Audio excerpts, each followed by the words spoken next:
Welcome to MacTravelling UNPACKED, your go-to podcast for travel tips, hacks and insider insights.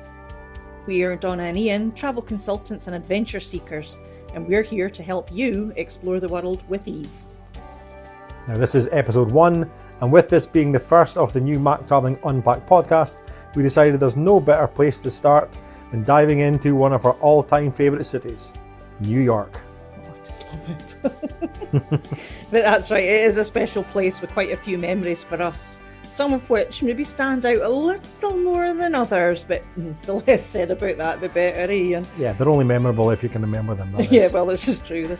We'll be sharing the best places to visit, must-know travel hacks and expert tips to make your trip unforgettable. So grab your passport, get comfy, and let's unpack New York together. Welcome back to MacTravelling Unpacked. This is episode 2. We had so much great information that we wanted to share with you regarding New York City, we decided to break it down into part 1 and part 2. So this is the second part. If you didn't catch episode 1, our launch episode, make sure you go back and have a listen. But let's get started and unpack the rest of New York.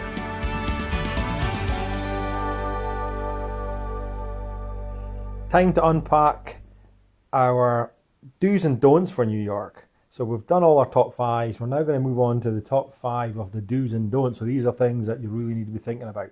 So let's get started with a few don'ts. These are really hard because do's and don'ts kind of cross over each other. But I would say the first don't would be when arriving at the airport, do not pay for a private transfer or think about grabbing a yellow cab, even though a yellow cab's so iconic. But these may be the fastest way to travel, but they're also the most expensive. Yeah, this is based on a lot of the UK flights come into JFK Airport. There's obviously a couple other airports in the area, but the main one certainly for international flights, in particular coming through Dublin or London, where a lot of the UK flights will have to transit through, these are going into JFK. And what we found is that when you're staying in Manhattan Midtown area, for instance, catching the air train at JFK out to Jamaica train station, and then once you're there, you're on a subway all the way into Midtown to Penn Station. Now, between an air train ticket to get you to Jamaica and then the subway ticket, you're likely only going to be about $12. Which I suppose a taxi would be nearer $100. So you can see why taking the air train and subway is a more budget option. Absolutely, yeah, definitely top tip. It's slower.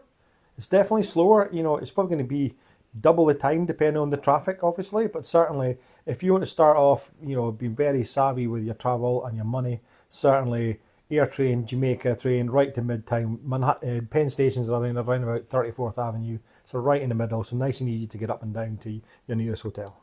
Well, what would be the next don't? Well, here's me pessimistic, but don't walk everywhere. You're so tempted to walk just to catch everything. Don't. Master the subway and use it to its full potential. You won't miss out on any sights you're planning if you plan your day correctly and utilise the subway. I would certainly say that the top tip is planning your day, because a lot of us will have all these iconic things that we want to do in New York and just get up in the morning and so let's go, we're going to tick these things off. But for me, you should be setting up your plan each morning or afternoon as a grid on the map. New York's set into grids. It's nice and easy to navigate. So make sure that you look at a grid area of New York and say, okay, there are 2 or 3 things in that area that I want to do. So whatever you do, don't list all the must-see things and try and check them off. Just make sure that you plan your day accordingly. I can remember our first trip. We did so much walking. I think it was it day 3, day 4? I really was craving. I used to watch Buddy on Cake Boss on TV. Yeah. And I was so craving a cannoli. I really wanted to try it that we went back to the hotel. You nipped out to Cake Boss. Yeah. And when you came back, I'd passed out. I was so tired, I didn't even get to enjoy my cannoli. I think I went out for a bit of pizza and cakes. And it was the fact that obviously you were tired, we were both hungry. And okay, right, let's just go and get some pizza, which is fine. But Cake Boss, we're literally, probably for the year or so before we went, everything was about Buddy and Cake Boss. And the fact that was one of his shops nearby we had to go. But did you get any of the pizza or cannoli? No. So my next treat came the following day with my next don't. Yeah, you just have to obviously pace yourself. The tips we're trying to say here is, use the subway, don't walk everywhere, because all that's going to happen is you're going to be knackered. So not only did I not get my cannoli, I was so hungry the next day that the next craving I had, well, I should stop saying craving, really. It was something I fancied. Yeah, you weren't pregnant at the time. No. I really, really wanted a pretzel. You see them all over the place. Do not buy a pretzel from one of the food carts. Not all the food carts are bad. Some of them are really, really good. The ones we saw around like Radio City. Yeah. There was folk queuing. That was different. That was like falafels and things. They looked really good. But I bought one pretzel from this food truck. I was so keen to try it. And oh my God, it was like licking an exhaust fume. It was, I can actually still taste it now. Yeah, it was traumatizing. These pretzels, you see it in all the food trucks that are kicking out every curbside in New York. You see stacks of pretzels. And I think the problem is that this, where most of the food trucks, because it's quite a food truck culture there now, which is why some of them will have mega queues, but the pretty generic food truck will get probably a bad hot dog, or in this case a bad pretzel. Most of the newer ones all have gas supply, so they've got gas hot plates, gas ovens and everything. This one, I think, just had charcoal. And I think it was rank. I think that's what the problem was. It wasn't, a generator, a heated oven, or gas or whatever. This was literally, as Donna said, it was like exhaust fumes. It was like he'd put petrol on top of his charcoal. Yeah. It was just so bad. It was one of them. I don't actually think that any of us actually completed a bite of it. Because we could smell it the minute it was in our hand. Now, this isn't, I'm not saying don't go to food trucks, but ultimately, I think the golden rule is obviously you normally want to look at a food truck that's busy. 9 times out of 10, if a food truck's busy, it's high quality food. Good indicator. A brilliant indicator. Well, it should be. Well, it should be. Mistake number 3 incoming. Moving on to me now rethinking my golden rule of if a food truck is busy, you should attend. Well, we were down in Chinatown a few months ago, and there was this pretty old-looking stainless steel food truck. Not the usual one you see up Manhattan, because this was in Chinatown, and there was a big queue. And what was specific about this queue was it was mainly Chinese. So it's that age-old thing. If you've ever been to Chinatown and you're walking about, if you see a restaurant full of locals in that general sense, as in Chinese being the local in that community, and it's busy, then that's the place you want to go. You don't want to go walking past what would be the typical ABC American, or in London we'll pass by and there'll be a lot of English in a restaurant. You always want to go for, if the Chinese are in a Chinese restaurant or queuing for a Chinese food truck, this place is authentic, really is authentic. But it wasn't like that for me. We went up, I couldn't really understand what was on the menu.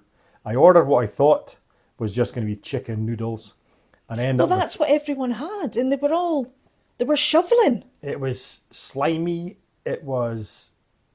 I don't even know yet to this day what we actually attempted to eat. Yeah, I think we got about a third of the way through, but it wasn't dumplings. I don't know what it was. It wasn't noodles. It was slimy with a little bit of minced chicken in it. Further down there was some egg. There was some sauce. I mean, it was the most disgusting thing ever. So we are really adventurous. We want to try all these foods and stuff. But again, well, I'm a butcher's quine. I will eat just about anything, but even I'm finding limits. Yeah, limits of exhaust fumes and rubber, mucusy looking food from a Chinese truck in Chinatown. Always be very careful about what you order from any food truck.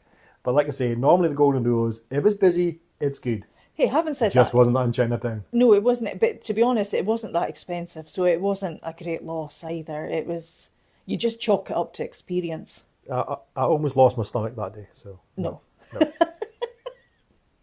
Okay, so the next one thing that New Yorkers don't like and can get rather grumpy about is people stopping on the pavement in the middle, looking lost, staring at a map or looking at the mobile phone, trying to figure out where they are and where they're trying to get to. Yeah, I can see why it would be annoying. There's nothing more annoying actually than somebody stopping dead in front of you.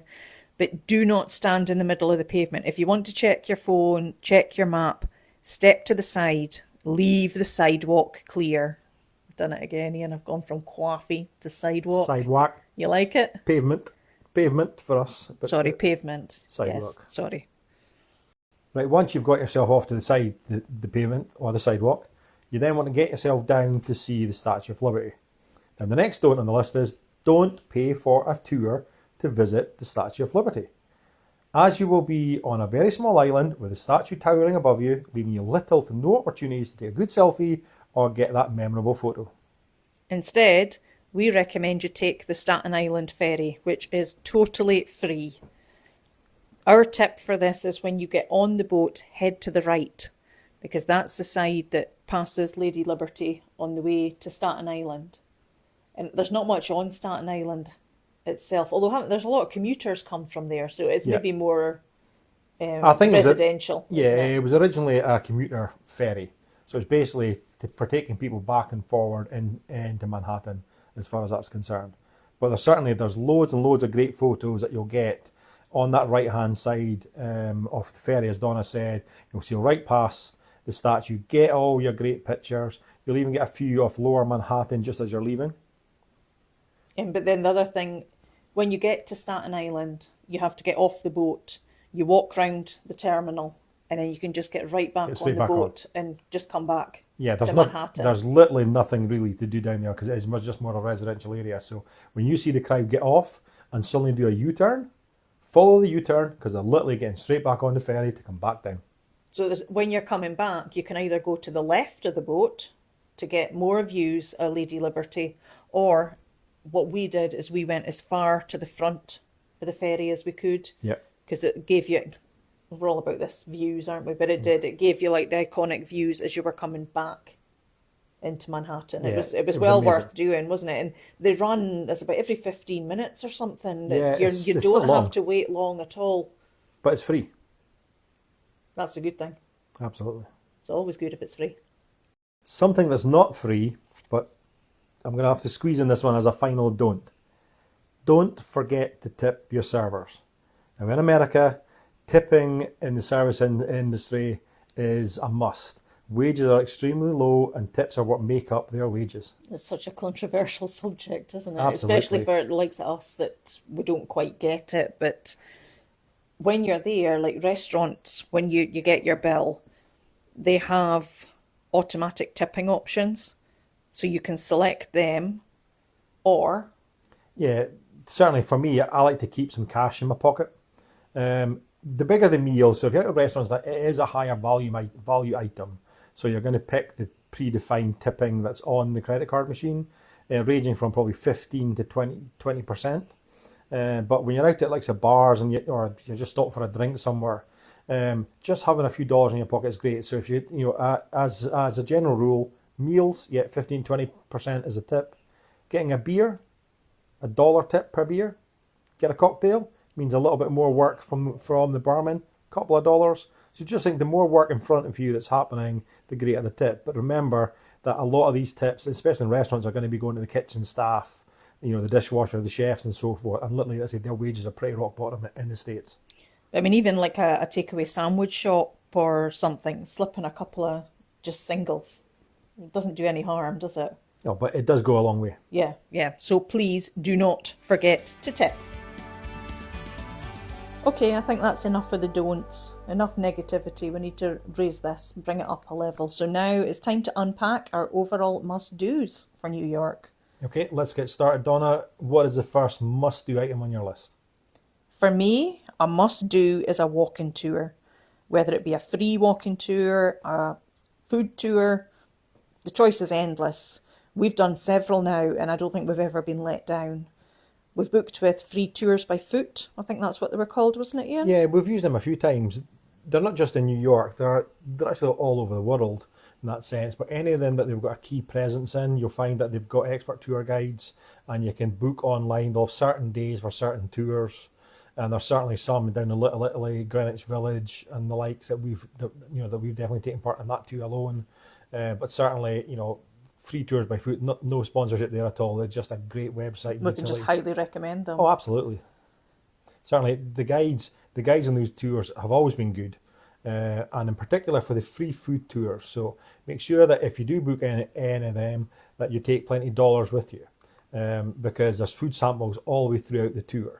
So what happens is the guide will take you to all these places, and they will tell you what the food sampling is going to be, and they'll tell you it's going to cost $1, $2, or whatever it's going to be. It's something very low. They were all just $1 or $2 when we did it. Yeah. So the guide will then take the money from the people on the tour that want to sample the food, go and get it for you. And it was worth it because they were stopping at little places that on a normal day we would have walked past. Oh, definitely. There's no way we would have stopped at some of them. I mean, there was the one place that had like corrugated iron on the outside. Yeah, it actually looked like a closed down shop unit or restaurant. But the food was, I can't remember what we had in there actually. No, the falafel was elsewhere. The falafel was I can't elsewhere, remember, but it was one of them. I just remember thinking, wow, I would never have been in here. Yeah, and I think to be fair, it was just opening, but that didn't change the look of the outside. No, it was like all motorcycles and things still on looked the like inside. It was inside. Wasn't It was, but I think it was either helmets or it was petrol tanks that were all colourful painted and stuff. Yeah. But very hipster inside. It was really cool. But very closed to the public from the outside if you didn't know what it was.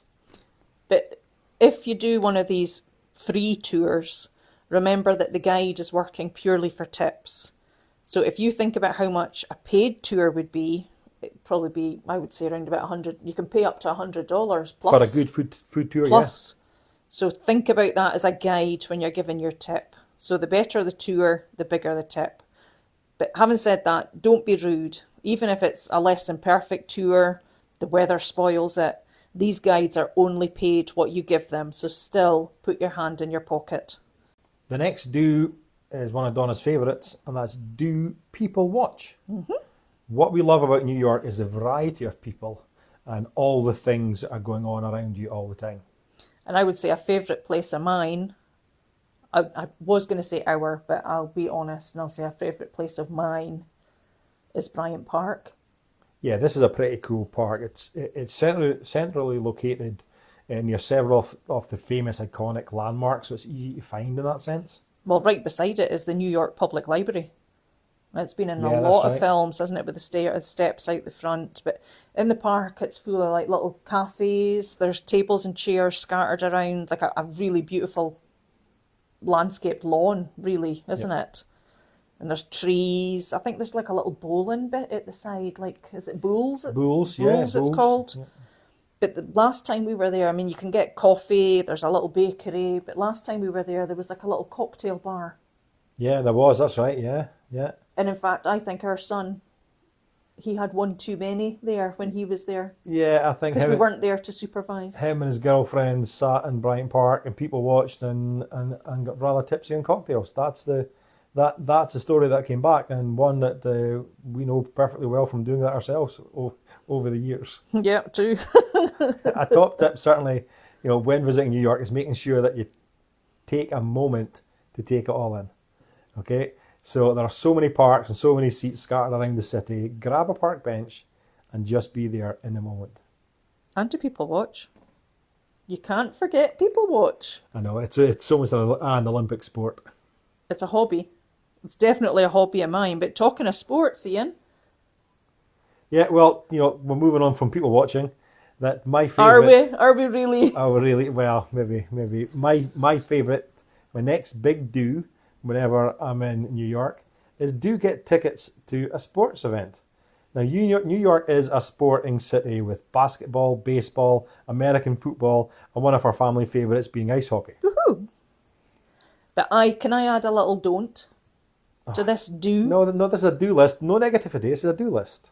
No, but you'll like where this is going. Okay.